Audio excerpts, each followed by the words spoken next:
자, 이게 조금 무거울 수 있을 것 같은데, 어떤 과정을 어느 시기에 공부를 했고, 어떤 교재로 공부를 했는지 그 내용들을 좀 살펴보도록 하겠습니다. 자, 서울대 의예를 올해 일반 전형으로 합격한 자사고 학생입니다. 여학생이에요. 그러면 이제 학교가 드러날 텐데,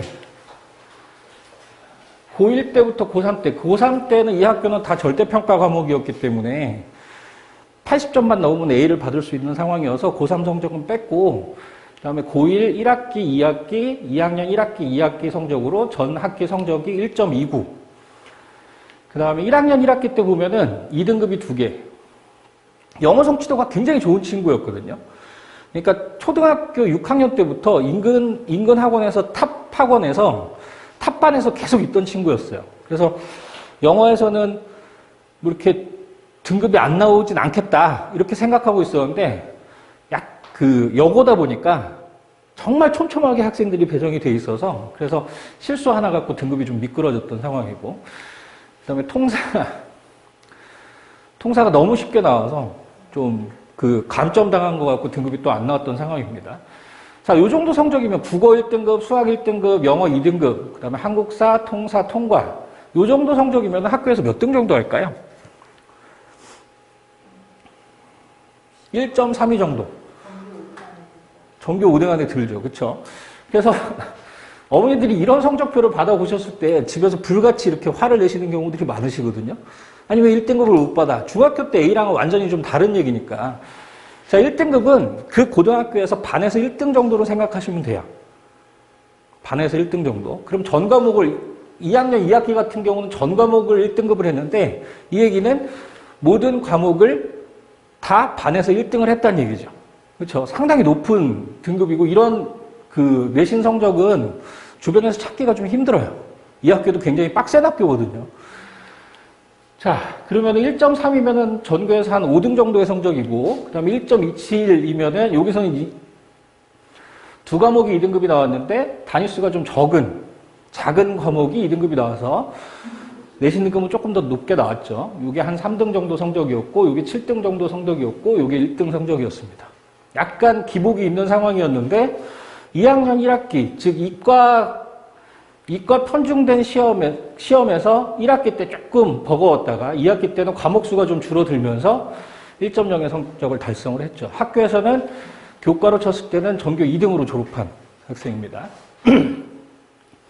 자, 왜 이 친구의 성적을 갖고 왔냐면 저희가 이번에 서울대 의대에 합격한 학생이 3명인데 2명은 괴물이에요.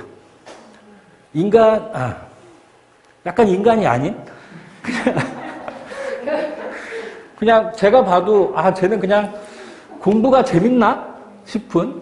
그러니까 수학 진도를 나가면도 그렇고 과학 진도를 나가면도 이렇게 어려움이 없었어요.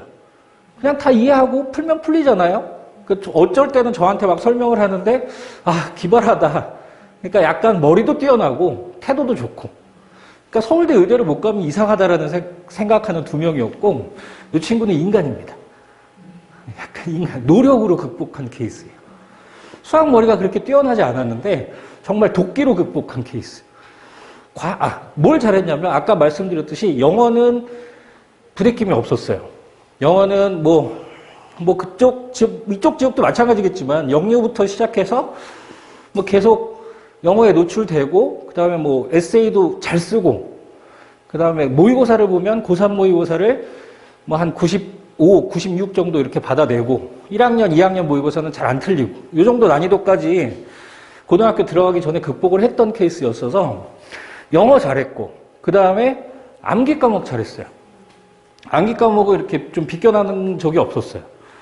그래서 영어랑 암기 과목을 잘했던 학생인데 수학이랑 과학은 살짝 부대낌이 있었어요. 부대낌이 있었고 국어가 내신에서는 국어가 거의 퍼펙트 했는데 수능에서 국어가 조금 왔다 갔다 하는, 모의고사에서 국어가 좀 왔다 갔다 하는. 요새 키가 국어잖아요. 요새 최상위는 무슨 과목이 결정합니까? 영어는 절대평가니까 논외가 됐고 수학은 요새 어렵게 되면 정권이 바뀔 수 있어요. 그렇죠? 요새는 수학이 그냥 평범하게 나오잖아요. 그렇죠? 수학은 그냥 기본 조건이 되는 거고 요새는 국어죠, 국어. 국어랑 이과에서 과학. 그래서 과학이랑 국어에서 성적이 굉장히 중요한데 그 심화 과정이 어떻게 진행되는지도 설명 좀 드리겠습니다. 자, 저희가 저번 설명회에서도 이제 계속 설명드리는 건데 아까 그 괴물들 있죠. 괴물들은 수원을 보던 미적분을 보던 뭐 기하를 보던 확통을 보던 2번에서 3번 정도 보면 깨침이 와요. 수능 문제를 풀면 풀어내요.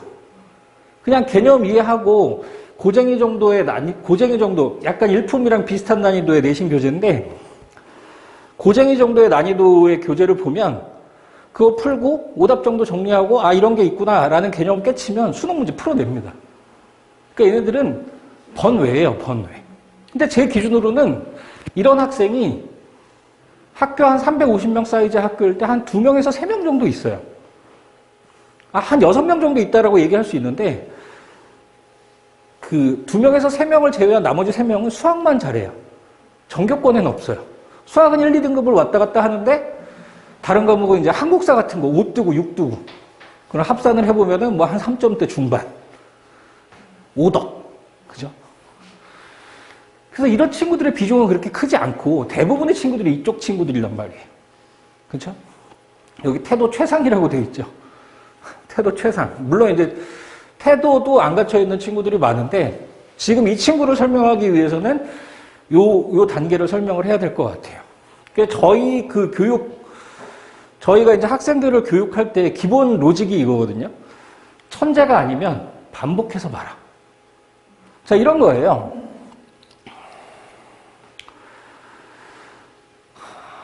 수능 문제가 어려운 문제들이 있죠.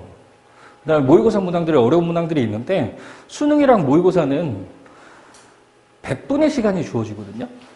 30문제에 100분. 그래서 나머지 문제들을 해결하고 나면 킬러 문제 하나는 15분의 시간을 투자할 수 있어요. 물론 7분 내에 풀어라 라고 얘기는 하지만 킬러 문제 하나는 15분 정도의 시간을 투자할 수 있거든요. 자, 근데 그게 천재들만 풀 수 있는 문제는 안 나와요. 즉 교과 과정 내에서 반복을 통해서 그 심화도에 접근할 수 있는 수준까지 나오거든요. 그래서 기본적으로는 이런 상황인 거죠. 보통 어려운 문제들을 만들 때 2개의 개념을 합치거나 3개의 개념을 합쳐서 복합형 문제로 만드는 경우가 많아요. 근데 3개의 개념을 합친다라고 할 때 첫 번째, 두 번째 개념은 익숙한데 세 번째 개념이 익숙하지 않으면 그러면 그 문제가 어려워지고 내가 풀 수 없는 문제가 되는 거거든요. 그래서 기본적으로는 이 문항들의 성취도를 높이는 거죠. 단계별로 차근차근 올라가는 형태. 그래서 반복을 하면서 심화도를 키우는. 그래서 내가 아는 개념들, 그 다음에 내가 애매한 개념들을 복습하고 그러면서 단계적으로 심화도를 올리는 형태가 이쪽 태도가 좋은 학생들의 심화도를 나타내는 지표라고 생각을 해서 저희가 이렇게 공부를 시켜요, 보통은. 그래서 내신과 수능의 범주는 면접이랑 논술은 좀 다른 것 같아요. 제가 이제 예전에 이제 파인만에 다닐 때, 파인만에 처음에 이제 논술 수업을 했었는데 그때 논술에서 합격할 친구들은 이미 수업 들을 때 결정이 나 있는 것 같아요. 머리가 좋은 친구들. 경쟁률도 엄청나잖아요. 그렇죠? 그래서 내신 수능의 범주는 태도로 극복이 가능한데 면접이랑 논술은 조금 다른 이쪽 학생들한테 유리한 학생 그 시험 형태가 되겠죠. 그래서 반복할 시간을 그래서 우리 애가 최상위의 재능을 갖고 있는 학생이 아니라고 하면 최상위로 올라가기 위해서는 반복이 많이 필요하다라는 게 저희 지론입니다. 그럼 반복을 많이 하기 위해서는 선행을 조금 빨리 시작해야 된다라는 게 저희 로직이고요. 자, 이 친구는 중학교 2학년이 되는 겨울방학 때 수원을 시작했어요. 빨랐죠. 그렇죠? 빠른 겁니다. 그죠? 그러니까 어떤 상황이었냐면은 학원을 다닐 때 주변에 있는 친구들이 진도를 나갈 때 뒤처지지 않고 계속 쫓아갔던 상황이에요. 그래서 뭐 남학생들 이렇게 머리 좋은 남학생들이 뭐 수상하고 수하하고 할 때 그 반에 껴서 계속 같이 공부하던 그리고 개념을 나갈 때는, 처음 나갈 때는 바이블을 하면서 센을 이제 워크북으로 써서 이렇게 풀어냈던, 그 센 C 단계에서 질문 몇 개 나오는 거 빼놓고는 그렇게 부대끼지 않는 상황이었고, 고쟁이는 좀 부대꼈어요. 고쟁이가 아까 그 일품 정도 난이도의 교재거든요. 제가 좋아하는 교재예요. 정말 그 학교 기출 문제들로 돼 있어서 함정이 많이 파져 있는, 고등학생들이 내신 대비할 때는 꼭 풀어야 되는 교재라고 생각하는 교재입니다. 자, 중2가 되는 겨울방학 때 주 이틀 수업으로 수원 개념 응용이랑 수상 유형 심화를 했어요. 이 개념을 받아들이는 데는 부대낌이 없었고, 고쟁이는 3스텝에 있는 문제들이 블랙라벨 난이도로 좀 어렵거든요. 그래서 3스텝에 있는 문제들은 선생님의 설명을 듣고 소화할 수 있는 정도. 자, 그 다음에 여기서 수원을 한번 배우고 1학기 내신 대비를 하면서 수원 유형 심화를 들어왔는데, 이때도 이제 고쟁이를 풀었는데, 수상은 여러 번 반복했던 상황이니까 좀 나았는데, 수원은 이때 처음 보고 이때 보는 상황이었기 때문에 고쟁이가 조금 버거웠어요.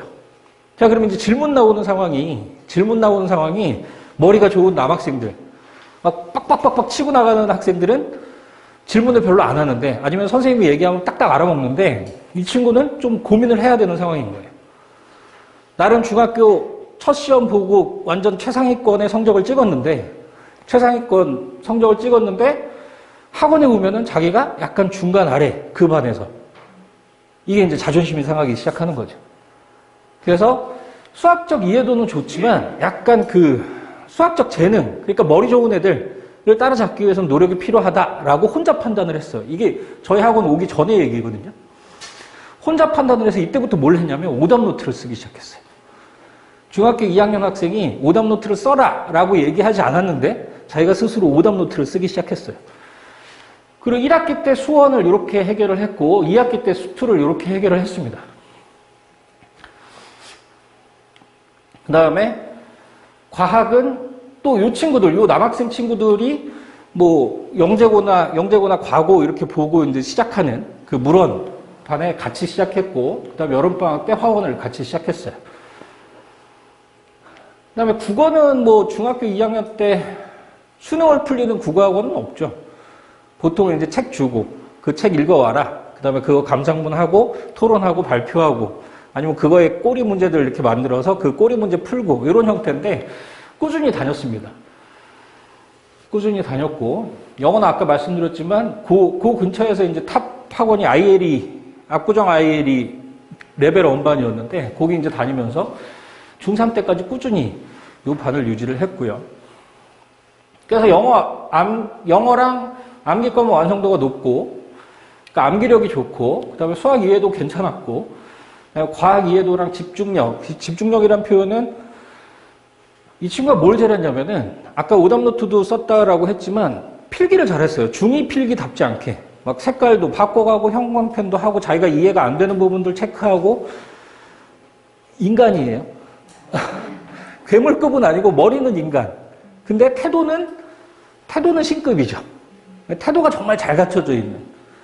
그 태도가 이제 어디서 왔냐면은, 이 친구들이랑 경쟁을 하다 보니까 그걸 따라잡기 위해서, 자기가 이해가 덜 되거나 아니면 머릿속에 좀 덜 들어온 부분을 기록으로 남기기 위해서, 내 걸로 복습하기 위해서 그렇게 진행을 한 학생이고, 근데 수학 심화도에서 좀 차이가 나기 시작해서 이때부터 좀 집착하기 시작했습니다. 좋은 단어예요. 제가 쓰는 좋은 단어. 내가 부족한 부분에 대해서 집착하기 시작했고, 요때 이제 저희 학원에 왔거든요. 그래서 수원스투 테스트를 봤는데, 수원스투 테스트가 막 되게 좋은 것도 아니었지만 그렇다고 미적분을 못 들어갈 만큼 안 돼 있는 상황도 아니었어요. 성실한 친구니까 패스는 했죠. 이걸 들어오면서 수상심화를 같이 붙여서 이때부터는 주3일을 했거든요.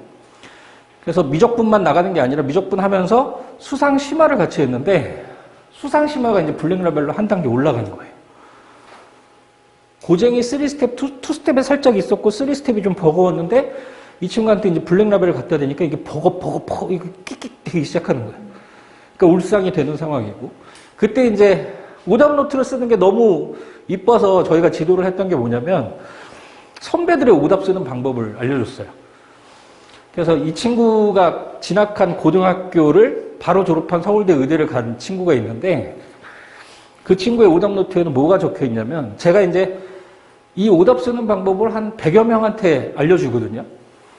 매해 100여 명한테 알려주는데 한 15명에서 20명 정도 이걸 실천할 줄 아는 것 같아요.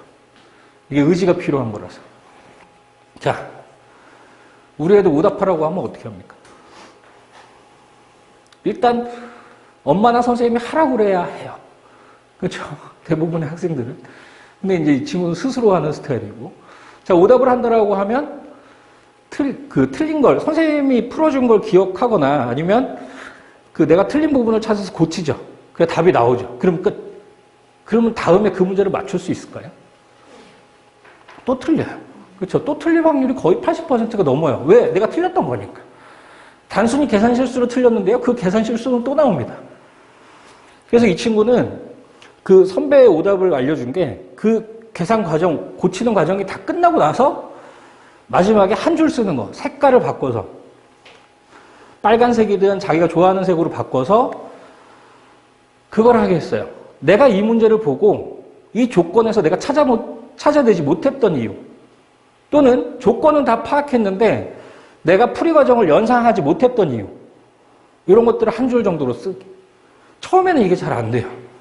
처음에는 안 돼서 제가 한번 일주일이나 2주일 정도 하고 나서 갖고 오라고 하면 그럼 멀토당토하게 써 있는 경우가 많거든요. 포인트를 못 잡고 그냥 반성문을 쓰는 경우가 많아요.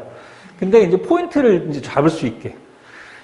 그래서 포인트 잡을 수 있게 그런 식으로 했더니 이 친구가 그게 이제 아까 말씀드렸죠. 100명 중에 15명 정도가 되는데 그 15명이 되더라고요. 그래서 블랙라벨에 있는 그 시간이 그냥 보통 숙제하는 시간보다 오답하는 시간이 더 길었어요, 이 친구가. 근데 요 정도 난이도까지는 괜찮았고, 블랙라벨 정도 난이도에 올라갈 때, 그 정도 난이도의 문제들을 정리할 때, 정말 좀 실수 하나 한 것도 나중에 보니까 이렇게 적혀 있더라고요. 정말 3 빼기 2가 3. 이런 식으로 얼토당토하는 실수를 할 때, 옆에 이제 적어져 있는 게, 앞에 있는 누구가 뭐 드라마 얘기를 했다.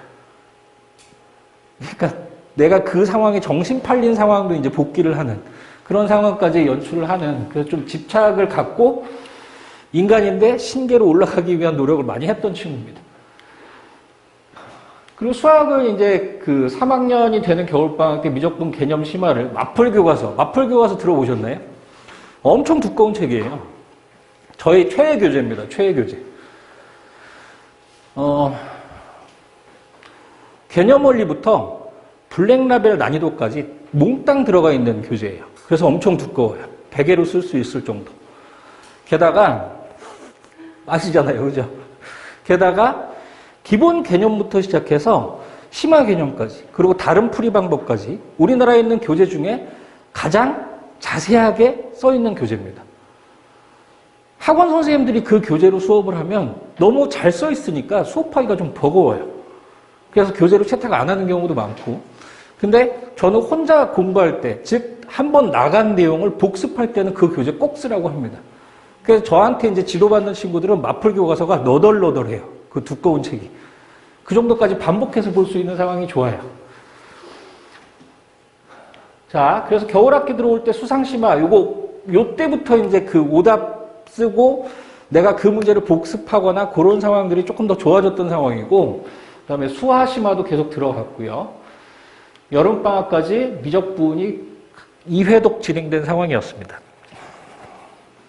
자, 그거보다 더 중요한 게 뭐냐면은, 여기서 블랙라벨을 보면서 여기 오답 계속하고, 그 다음에 저희가 블랙라벨 난이도까지 좀 보고 나면은, 이런 거 잘 안 시켜요. 블랙라벨 난이도까지 소화가 된 친구들한테 센을 던져주고 처음부터 다시 풀어. 되게 비효율적이거든요. 그래서 그때부터는 테스트를 계속 봅니다. 테스트를 봐서 많이 틀리거나 아니면은 개념이 헷갈리는 부분을 찾아내요, 저희가. 찾아내서 마플 교과서를 갖고 와서 찝어줘요. 몇 페이지 풀어라. 아니면은 다른 교재, 원래 자기가 보던 교재 갖고 오면은 그 부분 복습해라. 이렇게 찝어주는 형태로 진행이 돼서 주제별 심화라고 하는데, 주제별 심화 수업도 있고 아니면 주제별로 자기가 복습하는 상황 그렇게 만드는 형태로 개별 미션을 줬었습니다. 그다음에 여름방학 때부터는 수학상 등급 예측을 시작했어요. 등급이라는 게 고등학교 내신에서 나오는 게 등급이잖아요. 수능에서 나오는 게 등급이고. 그래서 등급 예측을 시작했는데 이 단어는 기억을 해두세요. 이따가 설명을 드리겠습니다. 자, 아까 그리고 이 친구가 어떤 친구들이랑 같이 공부했었다고 그랬죠? 영재고하고를 노리는, 국어 영어 못하고 막 수학에서 자부심을 갖고 과학에서 자부심을 갖고 그런 친구들이랑 같이 공부를 했는데 거기 이제 계속 쫓아갔어요. 이 친구는 거기를 갈 생각이 없었어요. 의대를 가는 게 목표였고 메이저 의대를 가는 게 목표였기 때문에 기본적으로는 화울이나 뭐 이런 것들을 해볼 필요가 없었는데 근데 그 친구들이랑 과학 상위권에서의 공부하는 방법 필요 없거든요. 사실 화투로 수능을 볼 리가 없어요. 정말 몇 명 안 보거든요. 그리고 화투를 내신해서 망칠 일도 없어요. 왜냐하면 절대평가기 때문에 80점 넘으면 되거든요. 절대평가기 때문에 학교에서 시험도 좀 쉽게 되는 편이라서 보통 학교 수업만 잘 소화하면은 한 90점 이상은 충분히 나와요. 근데 이걸 했어요. 이걸 하고 이걸 한 목적은 여름방학 때 화울을 같이 진행을 해보기 위해서. 근데 뭐 빠그러지기도 했고 뭐 당연히 수상할 거라는 예상도 안 했고 근데 이 친구들이랑 같이 심화 공부를 하는 거에 포커스가 있었어요. 진도를 더 나갔을 수도 있었죠. 생원도 나가고 지구과학도 나가고 그럴 수도 있었는데 심화 공부를 하는 라인에 같이 들어가기 위해서. 이때부터 들어가고 나서는 빠이빠이 했습니다. 과학은 개별적으로 하는 거는 필기 열심히 해두는 거 정도. 자, 국어는 아까 말씀드린 것처럼 독서하고 발표하고 그런 것들 꾸준히 유지했고요. 그 다음에 영어는 말씀드린 것처럼 고2 모의고사는 만점을 받거나 하나 정도 틀리는 상황. 그 다음에 고3 모의고사가 한 90점 중반 정도 나오는 상황. 수능 문제를 풀었을 때 이때 수능을 풀었을 때 그 전년도 수능을 풀었을 때 2개 정도 틀리는 상황이었어요. 그러니까 꽤 잘하는 상황이었죠. 자, 이제 여기 한번 보실까요? 국어가 요새 1학년, 2학년 모의고사가 엄청 어렵게 나오거든요. 게다가 수능도. 그래서 3월 모의고사나 9월 모의고사 보면 애들이 국어 때문에 많이 울어요. 근데 저도 이제 시험지를 같이 보거든요. 저는 수학 선생인데 옛날부터 국어를 좋아했었고 또 애들 국어 공부 시키는 게 재밌어서 국어를 많이 시키는 편이에요. 근데 애들이 옛날 같지 않더라고요. 지금 우리 애들은요, 말귀를 못 알아들어요. 그러니까 얘네들이 신문이라는 걸 본 적이 있나요? 그러니까 사설 같은 걸 처음부터 끝까지 읽어낼 줄 몰라요. 그런 경험도 별로 없고. 그래서 비문학이 어렵다고 저한테 지문을 갖고 오는데 아니 문제가 구성되는 거기 때문에 그 안에 답이 다 있는데 그걸 못 찾아요. 일단 단어 자체가 어렵고 뭐 그런 것 때문에 구조상 그게 너무 힘든가 봐요. 그래서 저는 문학도 중요하고 고전도 중요하고 문법도 중요하고 다 중요하지만 우리 애들은 뭐부터 봐야 되냐면 수학 과학학원입니다. 비문학부터 봐야 돼요. 비문학은 진짜 오지게 봐야 돼요. 그래서 제가 비문학부터 시켜요 이때. 때문에 꼭 이거 한 달짜리 코스입니다. 한 달짜리. 매일 3개를 보면 한 달이면 끝나요. 그 다음에 요거 이제 문학 들어가면은 매상 문 시작하시면 되는데 저는 문학은 또 다른 분야라고 생각합니다. 우리 애들이 단단해져야 되는 건 비문학이에요. 비문학은 남들의 도움 없이 자기가 성장할 수 있는 거고 문학은 도움을 많이 받아야 됩니다. 자, 영어는 이때 이제 이 학원 다니다가 이런 학원들의 특징이 이렇게 뭐 단어나 이런 것들은 많이 외우지만 문법이 정리되는 경우가 별로 없어서 이때 이제 유명한 선생님의 문법 특강을 하나 들었었어요. 인강으로 들었던 것 같아요. 자, 요게 3학년 1학기랑 여름방학까지 내용. 자, 그 다음에 아까 미적분까지 2회독이 됐었죠. 미적분까지 2회독이 됐었고 여름방학까지. 그 다음에 이제 다시 돌아와서 수원스투를 이제 블랙라벨로 봤습니다. 이때 이제 터졌죠. 앞에서는 마플 교과서랑 블랙라벨을 한 과목만 해서 그래도 좀 쫓아갈 수 있었는데 이때는 두 과목을 다 블랙라벨로 들어가니까 애가 터지는 거예요. 게다가 수험수투가 반복이 2번 정도밖에 안 된 상황이었기 때문에 블랙라벨 난이도가 좀 어려웠었어요. 근데 욕심이 나서 확통 개념 특강도 이제 들어갔던 상황인데, 확통 개념 특강이야 그냥 정리를 하면 되는데, 이게 이제 좀 어려웠던 상황이라, 이때부터 이제 좀 수험수투에 약간 트라우마가 생기는, 해야 될 게 너무 많으니까, 자기가 오답 정리해야 되는 게 너무 많으니까. 그래서 수상 등급 예측은 이따가 말씀드릴 텐데, 수상은 이제 안정권에 좀 들어갔던 상황이고, 수험수투가 좀 힘들어서 요걸 이제 계속 미션으로 가면서 블랙라벨보다 약간 쉬운 문제집 갖고 훈련을 좀 많이 했어요. 그래서 뭐 절대 등급이라든가 아니면 올림포스 고난도 뭐 이런 문항들로 수능 특강 많이 풀었어요. 수능 특강. 그래서 이 난이도를 극복하기 위해서 그거보다 약간 쉬운 문제들을 좀 많이 풀었었고, 그 다음에는 서초 지역은 기말고사가 빨리 끝나거든요. 기말고사가. 여기는 안 그런 것 같은데. 그래서 11월 중순이면 끝나요. 그래서 겨울방학 들어가기 전에 6주 정도가 남거든요. 그래서 그때 막 진도 나갑니다. 확통심화 나가고, 그 다음에 겨울방학 때는 요때 이제 좀 노력을 해서 수험수투 블랙라벨 좀 소화할 수 있게 한 학기 정도를 썼기 때문에 확통은 조금 쉽게 넘어갔었고, 그래서 수험수투 수능 문항들을 겨울방학 때 좀 볼 수 있었어요. 자, 수상은 다시 한번 보시면, 수상은 여기서부터 시작해서 중3이 되는 겨울방학부터 시작해서 1학기 때까지 시중 문제집의 난이도는 해결을 했었고, 그 다음부터는 계속 주제별 심화, 등급 예측, 계속 시험 보면서 빈 곳을 찾는 훈련을 많이 했습니다. 자, 과학은 아까 어땠었죠? 화원이랑 물원이랑 그 다음에 올림피아드 한번 도전해보는 형태로 진행이 됐었기 때문에 생원을 보는데, 보통 이제 생원이랑 지구과학 같은 경우는 선행을 잘 안 하잖아요. 그러니까 선행하는 후순위잖아요. 그렇죠?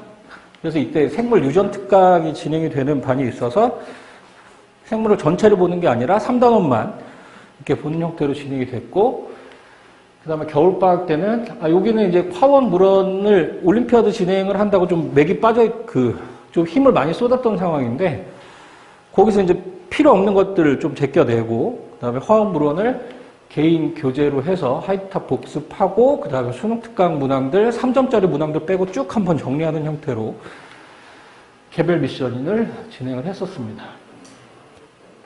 그 다음에 겨울방학 때는 물원화원을 이제 2학년 난이도로 내신 심화를 하고, 그 다음에 통합과학 중에는 보통 이런 케이스의 학생들이 통합과학을 안 보고 고등학교 들어가는 케이스들이 많거든요. 안 봐도 되긴 하는데, 물리랑 지구과학, 화생에서는 그렇게 틀리는 문제들이 안 나오는데, 물리랑 지구과학이 굉장히 말장난을 많이 하는 케이스가 많아서, 그래서 물집 파트에서 통합과학 이 부분만 정리하는 형태의 수업이 진행이 됐습니다. 근데 국어학원은 이때는 정리를 하고, 이때까지 나비 효과를 보고, 매산문, 매산비, 예비, 그거 보고 나서, 그 다음에 문법 특강 들어갔고, 그 다음에 겨울방학에는 고등국어학원에 들어가서, 그리고 추가 교재로 그 수능 예비 매산비, 아까 말씀드렸던 헬 어렵다는. 근데 국어도 막 이렇게 테크트리가 있어요. 막 이렇게 교재 테크트리가 있거든요. 이게 대표적인 경우로 말씀드린 거고. 영어는 고3 모의고사 풀고, 이때는 뭐 해야 될까요, 영어? 고등학교 들어가는 겨울방학 때는 영어를 뭘 해야 될까요? 토익? 토플? 이때 고1 모의고사. 고1 모의고사가 1학년 들어갔을 때 대부분 내신 부교재 시험범위로 나오거든요. 그래서 고1 모의고사를 거의 외울 만큼 반복해서 봅니다. 얘들한테는 쉬운 거니까 난이도가 그렇게 어렵지 않기 때문에 반복해서 보는 게 그렇게 시간이 걸리진 않아요. 근데 그 문제들을 변형하고 뭐 이런 식으로 학원에서도 훈련을 시키죠. 자, 지금부터 이제 요 수상 등급 예측이 뭔지, 저희가 제일 좀 심혈을 기울이기도 하고 제일 자신 있는 부분이기도 하고 이런 프로그램인데, 그거를 좀 설명을 드릴게요. 그거 하기 전에 이 내용 잠깐 정리 좀 하겠습니다. 자, 그럼 진도는 이 친구는 어떤 상황을 염두에 두고 진도가 이렇게 나갔냐면은 2학년 2학기 때 미적분이 끝나는 학교를 목표로 해서, 미적분이랑 기하까지 끝나는 학교를 목표로 해서 진도를 그렇게 나갔었고, 그럼 요 근처 학교들 기준으로 보면은 화세병이 이제 좀 진도가 빠르잖아요. 진도 빠르고 나머지 학교들이 이제 미적분이 3학년 때로 넘어간 경우가 많아서 그리고 요 학교들은 물화생지가 4과목 선택을 강제하는 건 아닌데 대부분의 분위기가 4과목으로 가더라고요. 그래서 4과목 선택을 하고 그다음에 여기서는 3과목 선택으로 할 수 있는 상황. 그리고 어떤 학교는 보니까 과학 2과목에 사탐 1과목 이렇게 피해갈 수도 있더라고요. 그래서 어떤 학교를 목표를 하느냐에 따라서 그 진도 과정이나 이런 부분들이 조금 계획이 세워져서 진행이 돼야 될 것 같고요. 저는 그래요. 수학의 심화도는 사실 어디서 결정되냐면 수학상에서 결정돼요. 정말 머리 좋고 진도 많이 나가고 미적분까지 미적분 센이나 고쟁이 정도까지 보고 고등관에 들어오는 친구들이 반포 고등관에 들어오는 친구들이 절반 정도 되거든요. 한 300명 중에 150명이 그걸 다 보고 들어오는데 솔직히 개판이에요. 왜냐하면 그냥 숙제를 한 거예요. 숙제를. 그냥 학원에서 나온 거 학원에서 가르쳐주고 그 숙제를 한 거지 자기 걸로 만드는 노력이 들어간 친구들이 그렇게 많지 않아요. 그런 친구들일수록 더 반복을 시키면 될 것 같은데 그게 이제 약간 수동적이 되면 이게 성취도가 많이 떨어지더라고요. 그래서 저는 미적분이 3학년으로 넘어가 있는 학교 기준으로는 수원 수투를 더 다지고 가는 게 좋다고 생각을 해요. 자, 1학년 1학기 첫 시험, 수상에서 첫 시험을 봤는데 4등급이 뜨고 5등급이 떠요. 예를 들어서 빡센 학교를 간다라고 하면 충분히 그럴 수 있거든요. 3등급이 뜨고 4등급이 떠요. 그러면 뭐가 없냐면 내가 이 학교에서 상위권을 해본 경험이 없어요. 이 시험을 어떻게 대비해야 되는지 그 경험이 없기 때문에 그 다음 시험, 즉 기말고사에 그걸 극복하기 위해서 또 노력을 해야 돼요. 안 보이는 길을 또 찾아야 되는 거예요. 자, 근데 수상에서 처음 시작할 때 1, 2등급을 찍고 시작하면 그러면 그 다음 기말고사에 어느 정도 공부해야 되는지 가이드가 나와요. 각이 나오는 거죠. 그러면 자기가 그걸 할 수 있는지 없는지만 따지면 돼요. 내가 그만큼 투자를 할 수 있을까 없을까만 따지면 돼요. 한번 길을 닦아놓으면 그거 올라가는 건 크게 어렵지 않거든요. 근데 앞에 길이 없으면 자기가 해본 경험이 없으면 그게 올라가는 게 힘들어요. 그러니까 저는 요 학교들 기준이라고 하면 미적분이 3학년으로 넘어가 있는 학교들 기준이라고 하면 너무 불안해서 한 번은 봐야겠다. 오케이. 근데 그게 아니라면 수원수투를 한 번 보고 2번 보고 3번 보고 물론 수상은 계속 갖고 가면서 수상은 수업이 아니더라도 계속 풀어야 돼요. 계속 풀어야 돼요. 시중에 있는 문제집은 우리 애가 상위권 서울대나 의대를 노리는 상위권이라고 하면 수상은 시중에 있는 문제집은 다 한 번씩 손대고 간다. 아니면은 적당한 교재 고쟁이 정도 난이도의 교재를 6번에서 7번 정도 풀고 들어간다. 이렇게 생각하시고 들어가야 됩니다. 자, 과목별 심화도 체크하는. 자, 우리 애가 미적분도 나갔고, 수상도 나갔고, 뭐, 국어도 좀 하는 것 같고, 영어도 하고, 학원에서 선생님들이 다 잘한다라고 하는데, 어느 정도 나올지 잘 모르잖아요. 그렇죠? 그래서 그거 체크하는 방법을 하나 실어놨습니다. 비슷하더라고요. 이쪽에 이제 세마, 화성이랑 좀 비슷하던데, 이게 뭐냐면, 주황색이, 이건 이제 9월 모의고사예요. 9월 모의고사. 고1 9월 모의고사. 고1 9월 모의고사는 여름방학이 끝나고 보는 시험이거든요. 여름방학이 끝나고 보는 시험. 그러면 시험 범위가 1학년 1학기 전체. 그렇죠? 자, 국어는 이 주황색이 전국 1등급 컷이에요. 조금 옛날 자료예요, 이거는. 전국 1등급 컷. 92가 전국 2등급 컷. 84가 전국 3등급 컷. 이제 어머니들이 이런 얘기를 하시면 안 돼요. 어디 학원 가서 얘기하실 때, 우리 애가 고1 모의고사 보면 1등급은 나와요. 그럼 수학 선생님들이 어떻게 생각하냐면, 이렇게 생각해요. 그럼 세화고에서는 한 81등 정도 하는 애구나. 실제로 그래요, 실제로. 뭐 화성고 세마고를 갈 건데, 화성고 세마고 학원에 가서, 우리 애가 국어를 봤는데, 아깝게 2등급 나왔어요. 그러니까 한 문제 차이로 2등급 나왔어요. 그 얘기는 학교에서 한 130등 정도 하는 애구나. 이렇게 얘기가 되는. 자, 이거 설명을 드릴게요. 전국 모의고사 1등급이면 그 컷에 걸려있는 학생은 세화고에서는 81등, 3등급 말입니다. 3등급 꼴찌. 이게 세화고만 그런 거 아니에요. 세마랑 화성도 비슷해요. 1학년 모의고사 난이도의 차이가 그렇게 어렵진 않거든요. 자, 전국 2등급 컷에 들어가 있으면 학교에서는 186등. 명문고는 보통 이런 추세를 띱니다. 이 비슷해요. 세화고랑 현대고랑 상문고. 상문고는 이제 일반고라 조금 떨어지긴 합니다만. 여기 두 학교는 자사고고요. 자, 수학을 보시면 수학 전국 1등급 컷이 84. 이때는 84였거든요. 그럼 학교에서는 130등. 4등급 꼴찌. 현대고는 보면은 114등. 4등급 문 열었죠. 여기는 남녀공학이고 여기는 남고예요. 약간 수학에서의 성취도 차이가 좀 있겠죠. 자, 영어는 고1 모의고사 봤는데 우리 애가 1등급 나와요. 그렇게 얘기하고 다니시면 안 돼요. 절대평가니까. 그죠? 만점이 58명. 현대고는 만점이 71명. 하나 틀리면 학교에서 4등급. 100등이에요, 100등. 한 95점, 2개 틀리면 학교에서 4등급 꼴찌. 160등 정도 되는 거죠. 그죠? 고1 모의고사는 고등학교 들어가기 전에는 다 맞출 수 있어요. 고1 모의고사는 중3 교과서랑 난이도가 크게 다르지 않아요. 대신 외워서 푸는 게 아니기 때문에 지문을 빨리빨리 해석하는 버릇을 들이면 돼요. 자, 이거 체크하실 때는요.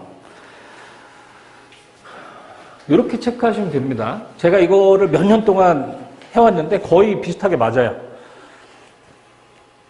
자, 요거 기준은 요쪽 지역에서는 세마, 화성 요 정도 좀 빡센 학교 기준이라고 생각하시면 돼요. 자, 이렇게 검색하시면 됩니다. 네이버에 2021학년도 9월 모의고사. 항상 9월을 체크하세요. 9월. 9월이 시험 범위가 1학기입니다. 9월 모의고사를 체크하시면 고1 등급 컷이라고 체크하시면 되는데, 검색하시면 되는데 고1 등급 컷이 나와요. 자, 그럼 이건 읽어볼까요? 2021학년도 9월 모의고사 고1 등급 컷은 국어가 1등급 컷이 90점, 2등급 컷이 82점, 3등급 컷이 73점. 자, 수학은 1등급 컷이 87점, 2등급 컷이 77점, 3등급 컷이 65점. 우리 애가 세마 화성을 가는 세마 화성 병점 또는 외대보고 민사, 과고, 영재를 보는 라인이라고 하면 이쪽에서 점수를 찾으시면 안 되죠, 당연히. 이쪽에서 점수를 찾으셔야 되는데, 국어 92점 나왔어. 1등급 나왔어. 이야! 안 돼요. 절대 안 돼요. 수학도 마찬가지. 자, 이렇게 보세요. 국어 1등급 컷이 90점이라고 그랬죠? 그렇죠? 그러면 100점이랑 90점을 3개로 등분하세요. 3개로 등분. 그럼 3점 차이 정도로 등분하시면 되겠죠? 그럼 얘가 97, 얘가 94, 얘가 90 이렇게 생각하시면 돼요. 이게 강남 서초 지역에서의 내신 1등급 선, 2등급 선, 3등급 선입니다. 저희 애들 이렇게 공부해요. 항상 모의고사 보고 나면 이거 잘라요. 그럼 내가 세화고 가면 3등급 하겠네? 이렇게 걱정해요. 1등급이 나오는 애들이. 자, 수학은요. 수학은 1등급 컷이 87이었죠. 수학은 4개로 자릅니다. 수학은 전국 1등급 컷에 걸려 있으면 학교에서는 4등급 꼴찌예요. 그래서 고1 모의고사로 우리 애의 수학이랑 국어 성취도를 체크해 보세요. 영어는 실수로라도 틀리지 않았으면 좋겠어요. 고1 모의고사는 영어 좀 하는 친구들, 영어를 꾸준히 해온 친구들한테는 여유가 있는 시험이거든요. 그러니까 3학년 정도 됐을 때 고1 모의고사를 본다라고 하면 영어는 시간 내에 다 맞출 수 있는, 그러니까 몰라서 틀리는 문제가 있지는 않을 거예요. 자, 과목별 심화도 이거는 뭐 우리 애가 해보기만 한다라고 하면 할 수 있는 거잖아요. 근데 주의하셔야 되는 게 시간을 꼭 지켜야 돼요. 시간. 국어는 1등급 컷이 국어가 83점, 84점 이렇게 내려갈 때가 있어요. 국어는 우리나라 말이잖아요. 우리나라 말인데 1등급 컷이 82, 83 이렇게 내려갈 때가 있어요. 요새 국어 워낙 어렵게 나오기 때문에 그래서 국어는 시간 내에 못 푸는 경우가 많아요. 요새 모의고사들은. 그래서 맨 뒤에 두 페이지를 아예 찍고 내는 경우들도 많아요. 그러니까 시간 꼭 지켜서 봐야 우리의 성취도를 정확하게 판단할 수 있어요. 자, 수학은 몇 문제예요? 30문제죠. 30문제인데 몇 분이에요? 100분이에요. 1시간 40분. 특히 남학생들은 엄마 다 풀었어 그러고 70분에 내요. 30분이 남아있는데. 수능이랑 모의고사는 21번, 29번, 30번, 즉 킬러 문제들을 풀기 위한 30분을 배정하는 게 중요해요. 그 30분 동안 그 등급에 들어갈 수 있는 그 문항들을 정확하게 풀어내는 게 심화도입니다. 그래서 수학은 오히려 100분까지 풀게 지도해 주셔야 돼요. 엄마 나 다 풀었어 그러고 80분에 내면 망한 거예요. 찍어서 맞췄거나 아니면은 뭐 이렇게 조금 상태가 안 좋은 거예요. 그래서 수학은 꼭 100분. 그리고 또 내신 시험지들 많이 풀어보시잖아요. 그렇죠?